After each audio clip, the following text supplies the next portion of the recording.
প্রায় এক দশকের মধ্যে এই প্রথম চীনের মাটিতে পা রাখলেন কোনো মার্কিন প্রেসিডেন্ট। জাঁকজমকপূর্ণ অভ্যর্থনা, রাজকীয় বাগানে বিরল ভ্রমণ আর লবস্টার বলের বিলাসবহুল ভোজ। বাহ্যিকভাবে ডোনাল্ড ট্রাম্পের 2 দিনের চীন সফরকে বেশ সফল মনে হতে পারে। ট্রাম্প নিজেও একে অসাধারণ সফর বলে দাবি করেছেন। কিন্তু প্রশ্ন হল, ওয়াশিংটন আসলে কি পেল? বেইজিংয়ের জাঁকজমকের আড়ালে ট্রাম্প কি কেবলই এক যৎসামান্য জয় নিয়ে দেশে ফিরলেন, নাকি মার্কিন আধিপত্যের সুদিন যে শেষ, এই সফর তারই এক বড় প্রমাণ? এই সফরের অন্যতম প্রধান এজেন্ডা ছিল ইরান ইস্যু। মধ্যপ্রাচ্যে যুক্তরাষ্ট্র ও ইসরায়েলের চাপিয়ে দেওয়া যুদ্ধ নিয়ে ট্রাম্প আশা করেছিলেন বেইজিংয়ের কাছ থেকে বড় কোনো সুবিধা আদায় করবেন। ফক্স নিউজকে দেওয়া সাক্ষাৎকারে ট্রাম্প দাবি করেছেন চীন নাকি ইরানে অস্ত্র সরবরাহ বন্ধে রাজি হয়েছে। কিন্তু বেইজিংয়ের তরফ থেকে এসেছে উল্টো বার্তা। চীনের পররাষ্ট্র মন্ত্রণালয় স্পষ্ট ভাষায় জানিয়ে দিয়েছে যে সংঘাত কখনোই হওয়া উচিত ছিল না, তা অব্যাহত রাখার কোনো কারণ নেই। বিশ্লেষকরা বলছেন, মার্কিন আধিপত্যের মুখোমুখি দাঁড়িয়ে তেহরানকে চাপ দেওয়ার কোনো বিন্দুমাত্র ইচ্ছা বেইজিংয়ের নেই।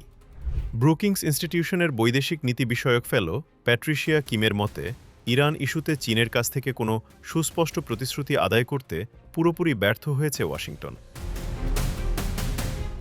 উল্টো হরমুজ প্রণালী উন্মুক্ত রাখার বিষয়ে ট্রাম্পের অসহায়ত্ব প্রকাশ পেয়েছে।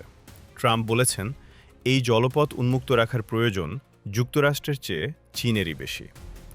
অথচ বাস্তবতা হল, মধ্যপ্রাচ্যের উপর নির্ভরশীলতা কমাতে শি জিনপিংকে স্বয়ং মার্কিন তেল কেনার প্রস্তাব দেওয়া হয়েছে। চীন এখানে স্পষ্টতই সুবিধাজনক অবস্থানে। এমনকি গত অক্টোবরে 2 দেশের মধ্যে হওয়া ভঙ্গুর বাণিজ্য যুদ্ধবিরতির মেয়াদ এই বছরের পরেই শেষ হতে চলেছে। কিন্তু মার্কিন বাণিজ্য দূত জেমিসন গ্রিড এখনও নিশ্চিত করতে পারেননি যে এই চুক্তি আদৌ নবায়ন হবে কিনা। অর্থাৎ ট্রাম্পের এই সফরে বাণিজ্য যুদ্ধের কোনো স্থায়ী সমাধান আসেনি। সবচেয়ে বড় ধাক্কাটি এসেছে অর্থনৈতিক ফ্রন্টে। ট্রাম্প দাবি করেছিলেন চীন 200টি বোয়িং বিমান কিনতে রাজি হয়েছে। কিন্তু বাজার বিশ্লেষকদের প্রত্যাশা ছিল বেইজিং অন্তত 500টি বিমান কিনবে। এই বিশাল ঘাটতির কারণে ট্রাম্পের ঘোষণার পরপরই বোয়িংয়ের শেয়ারের দাম 4% পড়ে যায়। শুধু তাই নয়, ট্রাম্পের সফরসঙ্গী হিসেবে এনভিডিআর প্রধান নির্বাহী জেনসেন হোয়াং বেইজিংয়ে গেলেও চীনের কাছে আমেরিকার অত্যাধুনিক এআই চিপ বিক্রির ব্যাপারে কোনো সমঝোতাই হয়নি। ফলে 2 পরাশক্তির এই শীর্ষ সম্মেলন বিনিয়োগকারীদের কোনো আশার আলো দেখাতে পারেনি, যার প্রমাণ মেলে চীনের শেয়ার বাজারের দরপতনে। অর্থাৎ আমেরিকার তৈরিরই কোনো ফাঁদে পা দেয়নি বেইজিং। তবে ট্রাম্পের জন্য সবচেয়ে বড় অস্বস্তি ছিল তাইওয়ান ইস্যু।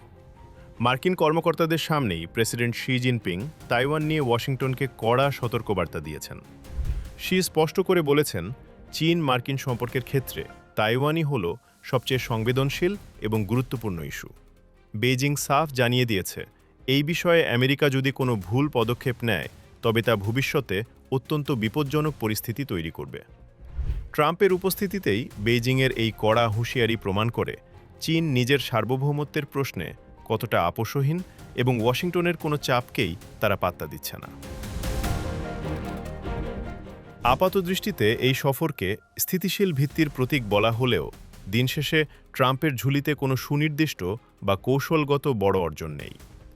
আমেরিকার কমতে থাকা জনসমর্থন পুনরুদ্ধারের যে লক্ষ্য নিয়ে ট্রাম্প বেইজিংয়ে এসেছিলেন, তা সফল হয়নি। মধ্যপ্রাচ্যে নিজের ব্যর্থ যুদ্ধ আর তাইওয়ান নিয়ে চীনের লাল দাগ, দুটোই ট্রাম্পকে মেনে নিয়ে বেইজিং ছাড়তে হলো।